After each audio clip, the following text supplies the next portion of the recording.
The Guru's teachings, they serve like a compass. Travelers used to have that compass. Nowadays you have GPS. So the Guru's teachings are like that compass, which guide us through the complexities of our lives, the complexities of our own mind. And it is only through Guru's teachings that we can attain that inner peace and fulfillment.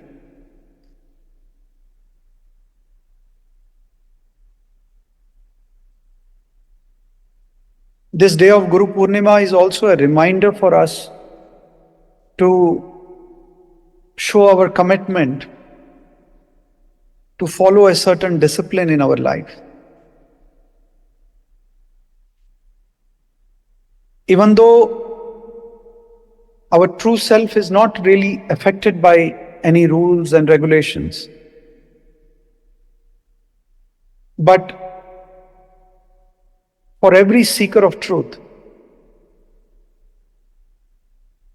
certain discipline, certain do's and don'ts are needed, or must, at least in the beginning.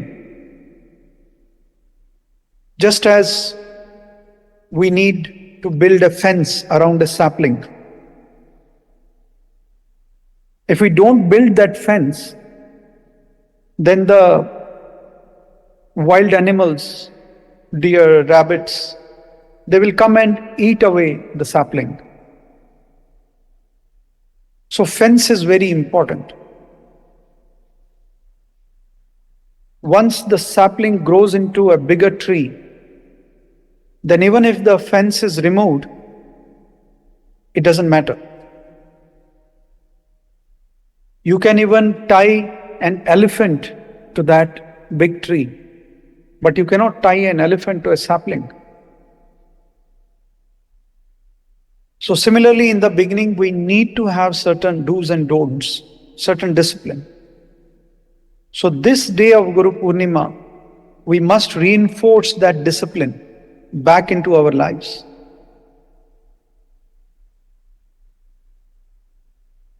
Because nowadays, a common man's life, be it young or old, almost everybody is caught in a web of endless distractions. Lots of distractions can happen around us as well as within us. And that is why the role of Guru becomes even more critical in these times for our mental health,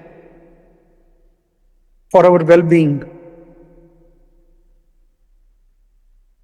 Because Guru helps us see through that superficiality that we have built around us.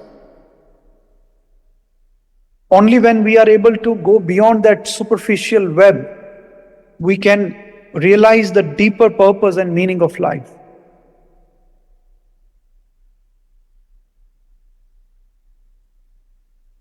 So on this auspicious day of Guru Purnima, we must understand that all of our pursuit entirely for external success is very hollow.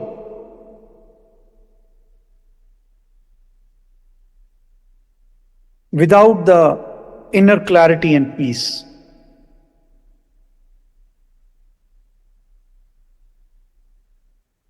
If you have the inner clarity and the peace, then achieving external success is worthwhile. But running only after external success at the cost of your inner clarity and peace, it is a great loss.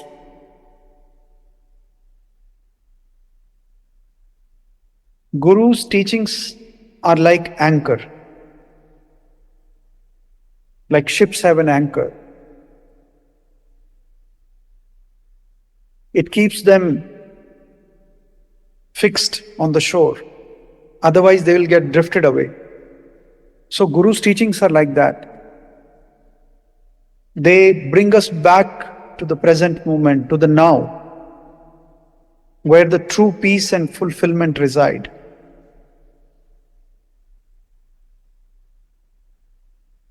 Because mind gets pulled into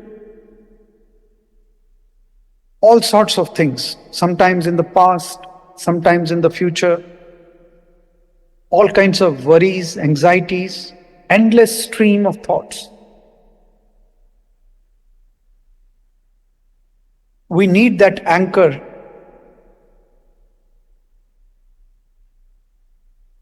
to get back to our own true nature. And once that inner Guru awakens within us, then our own mind, which was the reason of all the distractions, becomes like a compass that always points us towards the truth. Our own mind becomes our friend. What was earlier an enemy becomes our friend. That's what Krishna says in Bhagavad Gita also. Uddharet atmana atmanam na atmanam avasadai. Atmaiv hi atmano bandhu. Atmaiva ripuratman.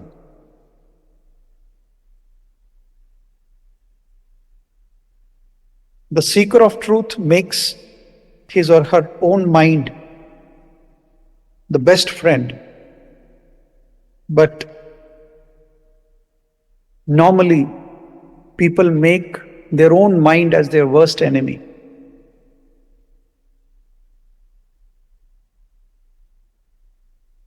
Once the inner Guru awakens, once we reach that point, then there is not much need for rules and regulations. But till then, we need to have a strong fence. We need to have a discipline in life.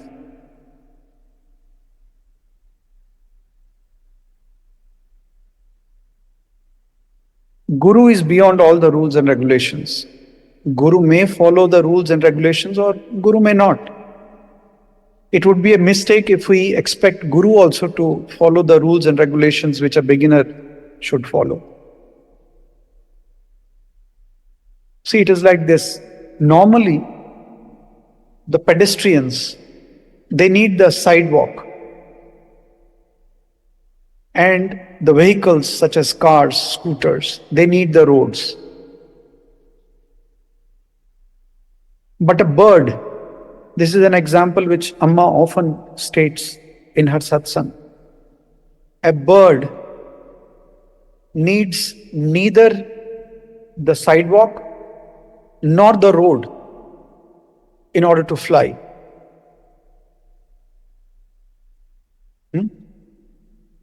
Bird doesn't need the sidewalk, bird doesn't need the road, but pedestrians do need the sidewalk. Cars do need the roads. So the Guru is like a free bird. It would be a grave mistake if we try to measure the Guru with our limited understanding.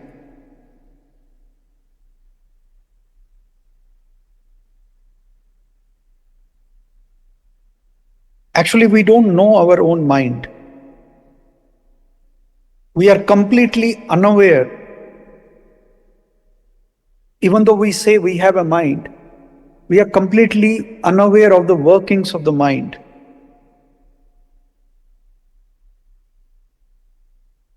We don't know the depths of our own mind. We don't understand our own conditionings. We take things for granted. The Guru challenges us, the Guru invites us to explore the depths of our own mind. Guru implores us to question the roots of our conditioning so that we can discover for ourselves what is the truth.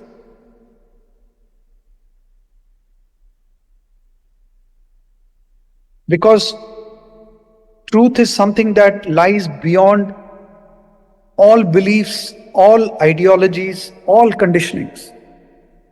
Unless we understand our own mind, it is almost impossible to understand or to get a glimpse of the truth.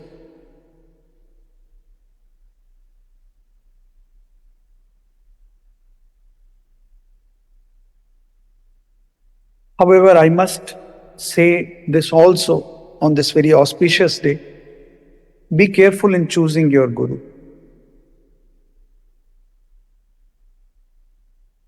There are many frauds and fake imposters who pose like a Guru. Be careful.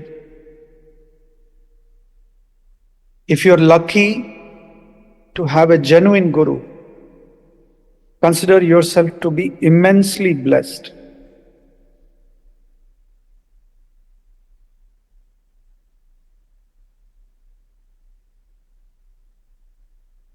Having a genuine Guru is the highest blessing.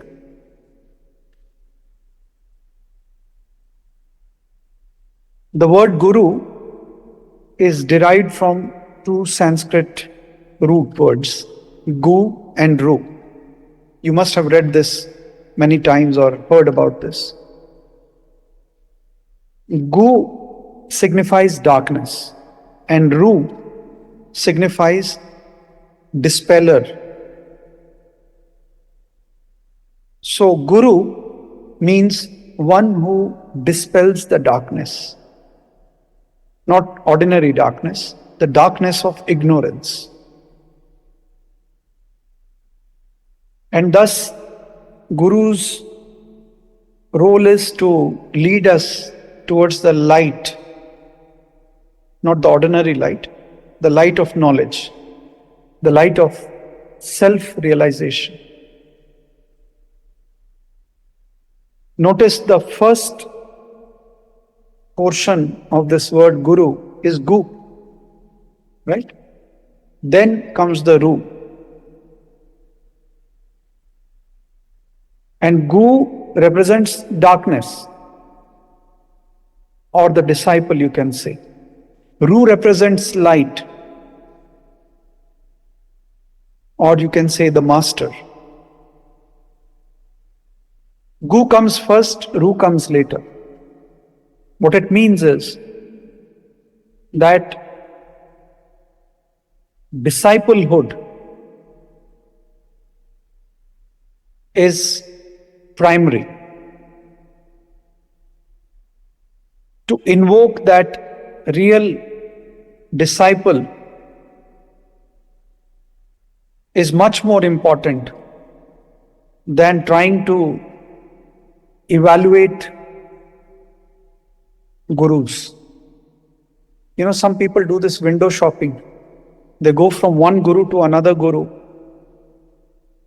and keep on judging different gurus, and ultimately they don't land anywhere. What is very important is to first invoke that real disciple in you, the real seeker in you.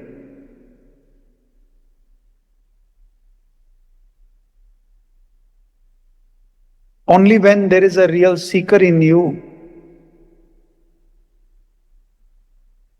you can expect to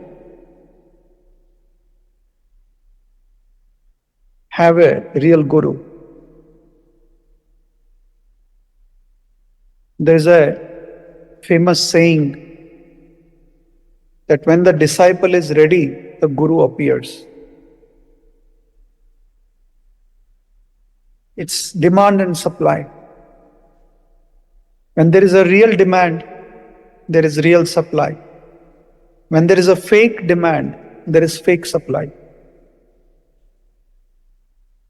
So often, when people ask me about the fakes and imposters who try to pretend as Guru, I often say this: it is not their fault. It is the fault of fake disciples. It is the fault of fake devotees. Their fake demands attract the fake supply. If your demand is genuine, if you are a genuine seeker,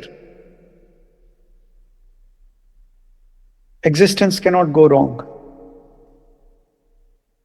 You will meet the real master, the real Guru. There is no doubt about it. And this true disciple, true Guru relationship is so beautiful. It's beyond the words.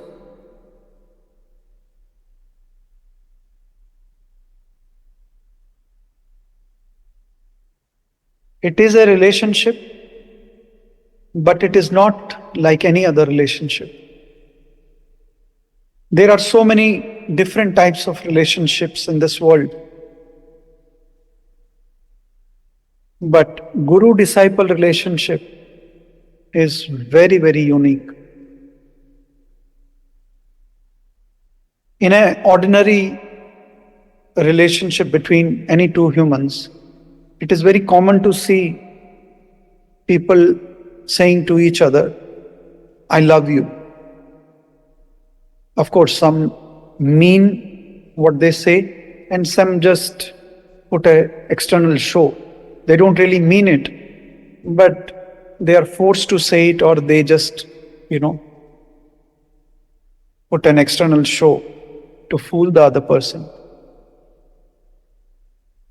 But even those who really mean it, they don't really understand what true love really means. In fact, in most cases, what they call as love, it's mostly selfish attachment. Just selfish attachment. However, the relationship between Guru and the disciple,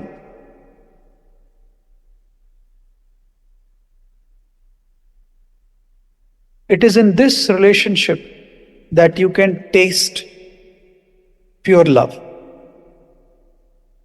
Because ultimately the Guru resides in the heart of the disciple.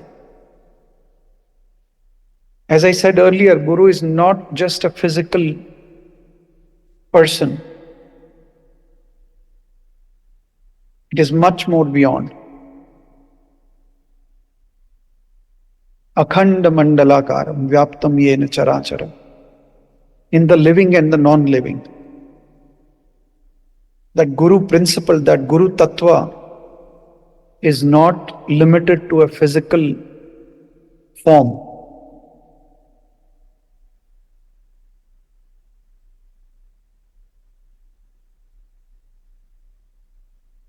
But only a true disciple will understand this. That is why awakening of the true discipleship is the first step in awakening of the Guru Tattva or the Guru principle inside the disciple. So, Guru comes later, disciple comes first in that Guru-disciple relationship.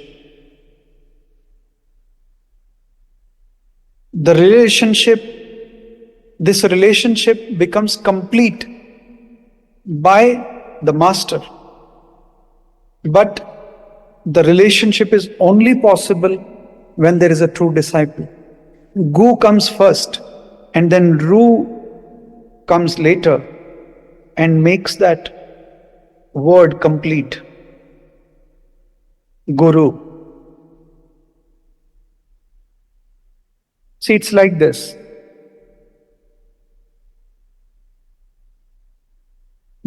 Let's say you go to a house, you see a man and a woman there living together as husband and wife.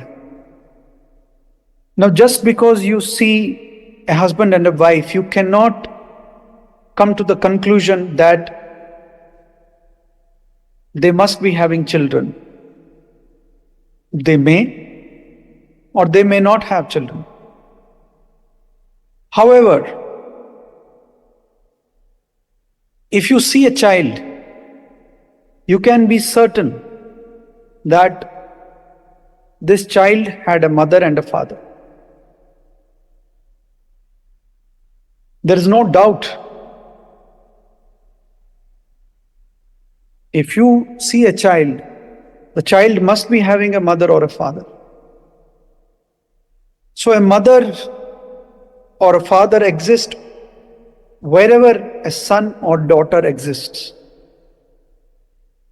but not vice versa. Similarly, a true disciple-master relationship only happens when the true disciple, first a true disciple is ready. A true disciple creates an opportunity for the Guru to awaken within.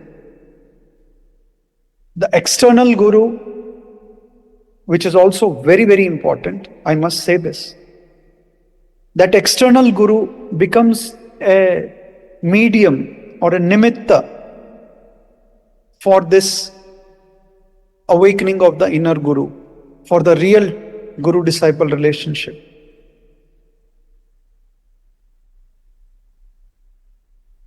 The external Guru is just a nimitta. I have heard my master Amma, my Guru Amma say many times that a real external Guru has no feeling that I am a Guru or I am a master. No.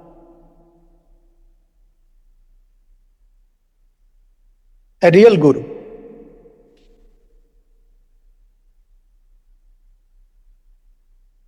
they have absolutely no mindness, no ego. They are even beyond the ego of Guru disciple.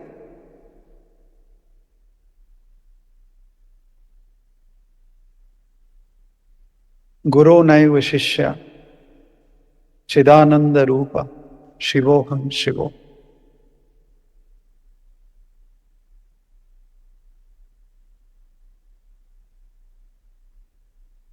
The disciples' love, the disciples' devotion, the disciples' faith, that is what attracts this pure presence, which we see as the external Guru. And that becomes the reason to awaken the inner Guru principle, that Guru Tattva which I spoke about earlier. This Guru Tattva, this Guru principle cannot be described in words.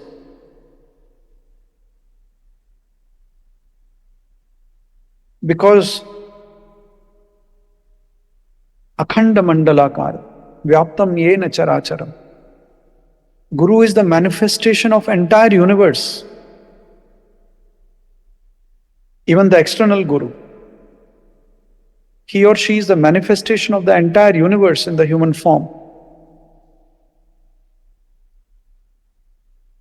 Now I know some of you may think that it sounds completely illogical. It sounds completely irrational.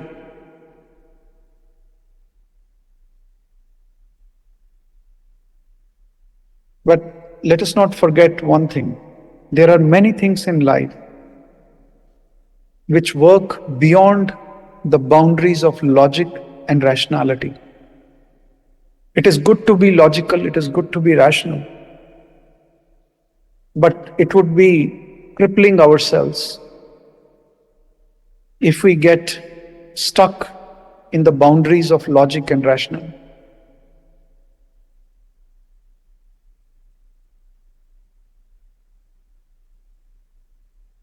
Logic has its own limitations. I can give you 10 examples if you are interested.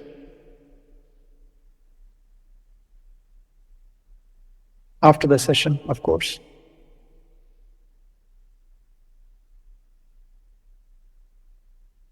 Guru is beyond our description.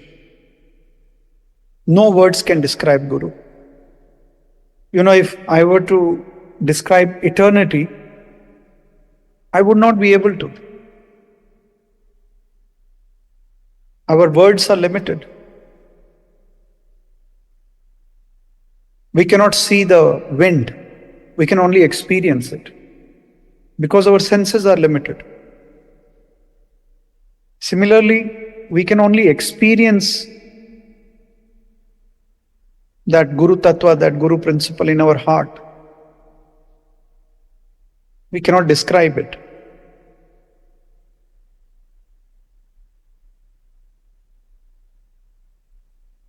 Nothing can prove wind except the experience of the wind.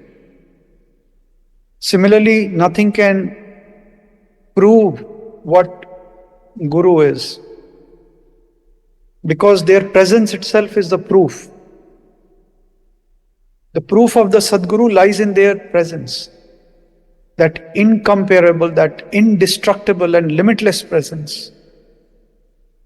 I know it may sound very poetic, very logical, but as I said, remember, logic has its limits. Logic is just a tool for your mind. But what lies beyond the mind cannot be grasped with logic.